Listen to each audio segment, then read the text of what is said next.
माणिकराव कोकाटेंना हायकोर्टाकडनं काहीसा दिलासा। कोकाटेंना 1 लाखाच्या जात मुचलक्यावर जामीन मंजूर।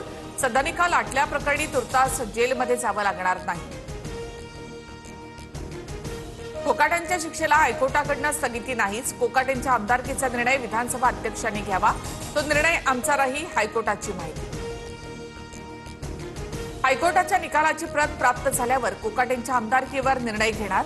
आमदारकी ठेवायची की रद्द करायची, विधिमंडळ निर्णय घेणार, सूत्रांची माहिती। लीलावतीमधील डॉक्टरांकडून माणिकराव कोकाटेंना बायपास सर्जरीचा सल्ला। 4 ब्लॉकेजेस असल्याची डॉक्टरांची माहिती। छातीत दुखत असल्यामुळे कोकाटेंवर आयसीयूमध्ये उपचार सुरू। राज्यातील आणखी एका मंत्र्याचा राजीनामा होण्याच्या मार्गावर, पण मुख्यमंत्री पांघरुण घालतायत। उपमुख्यमंत्री शिंदेंवर निशाणा साधत उद्धव ठाकरेंचा दावा। सातारा ड्रग्ज प्रकरणात मुख्यमंत्री फडणवीसांकडनं एकनाथ शिंदेंची पाठराखण। शिंदेंसह कुटुंबियांचा ड्रग्ज प्रकरणाशी संबंध नाही, दिशाभूल करून संबंध जोडण्याचा प्रयत्न झाला, फडणवीसांनी आरोप फेटाळले। सातारा ड्रग्ज प्रकरणामध्ये ठाकरेंच्या खासदारांचं अमित शहांना पत्र। छापा टाकलेल्या जागेजवळच एकनाथ शिंदेंच्या भावाचं रिसॉर्ट, तिथून ड्रग्ज फॅक्टरीमध्ये जेवण जायचं, आरोप करत शिंदेंच्या राजीनाम्याची पत्रामधून मागणी। पत्र पाठवण्यापेक्षा ठाकरेंनी शहांच्या पायाजवळ येऊन बसावं। शहांच्या चरणाशी कोणी आलं तर ते निर्णय घेतील, आशिष शेलार यांची उद्धव ठाकरे यांच्यावर टीका।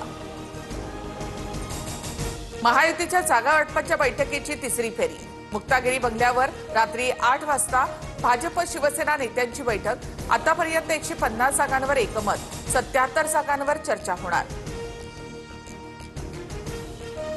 महायुतीचं जागा वाटप 2 दिवसात पूर्ण होऊ शकतं। नेत्यांची जागा वाटपासंदर्भात योग्य चर्चा सुरू, मुख्यमंत्री फडणवीसांची माहिती। 2017 मध्ये मुंबईत शिवसेनेच्या निवडून आलेल्या 84 जागांवर शिंदेंकडनं दावा, मात्र जागा सोडण्यास भाजपचा स्पष्ट नकार। अनेक जागा ठाकरे सेनेच्या विरोधातील असल्यामुळे भाजपचा नकार, सूत्रांची माहिती। छत्रपती संभाजीनगरमध्ये राजकीय वातावरण तापलं। भाजपच मोठा भाऊ, आम्हाला 50% जागा हव्यात। भाजपनं शिवसेनेला ठणकावलं, तर शिवसेनेचा आमदारांच्या संख्येवर दावा। वसई विरार पालिका निवडणुकीच्या पार्श्वभूमीवर ठाकरेंची शिवसेना आणि मनसे सक्रिय। बहुजन विकास आघाडीसोबत युतीच्या बोलणीसाठी शिष्टमंडळाने हितेंद्र ठाकूर यांची भेट घेतली। नगरपालिका निवडणुकांसाठी प्रचाराचा आज अखेरचा दिवस। 24 नगर परिषदा, नगरपंचायतींसाठी उद्या मतदान, तर रविवारी निकाल लागणार। बीडमधील संतोष देशमुख हत्या प्रकरणाची सुनावणी आता 23 डिसेंबरला। हत्येचा व्हिडिओ व्हायरल होणार नाही, याबाबत लेखी हमी द्या, कोर्टाचे दोन्ही पक्षाच्या वकिलांना आदेश। मीरा भाईंदरच्या तलाव रोड इमारतीमध्ये शिरलेला बिबट्या 6 तासानंतर जेरबंद।